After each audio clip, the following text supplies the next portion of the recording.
Hello and welcome back. I'm B9 Scrambler, and today we're checking out the Summer from BQEYZ. So this retails for $129 US, and it is a triple driver hybrid or a tribrid. So it has a balanced armature, a dynamic driver, and a piezoelectric for the tweeter. So let's dive in, take a look, and see what you get. So there's their new packaging, some specs and whatnot, if that's of interest to you.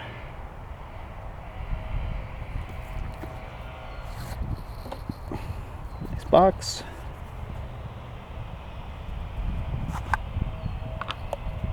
Get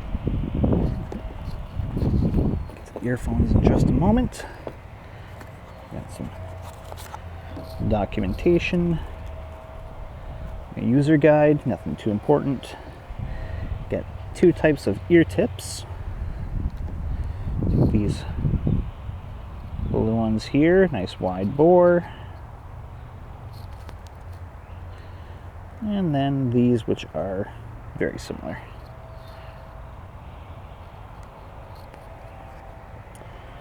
You get two complete sets of those. You get this lovely carrying case, nice full leather feel to it, pretty spacious inside.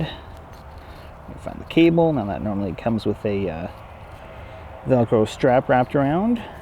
Got a little cleaning brush for the earphones themselves.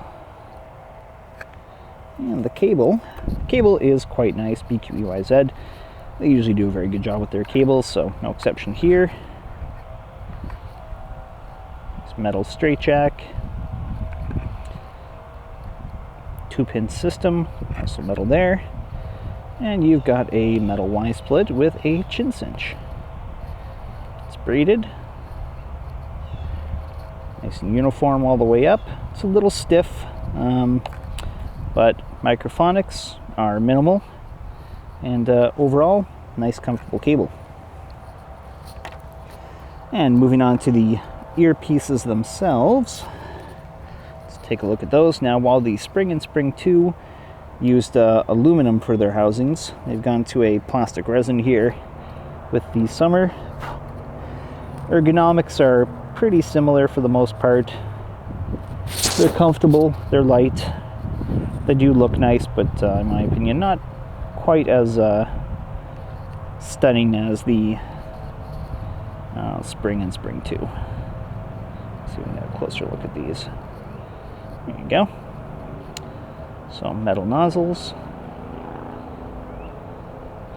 recessed 2-pin ports, which are good for durability. Now, in terms of sound, think of this as basically a more affordable Spring 2. Now it seems they have slightly downgraded the piezoelectric driver. So instead of being, I think, a 7 or 9 layer, it's a 5 layer, and that does result in a slight change in sound. These aren't quite as smooth and refined as the Spring 2, but the bass does have a little bit more texture. Other than that, the performance is basically the same decent sound stage. Plenty of detail, nice vocals, really no complaints here. I'd kind of recommend checking out my Spring 2 review in the meantime while I finish writing this one. Anyway, that's what you get with the Summer, and thanks for watching.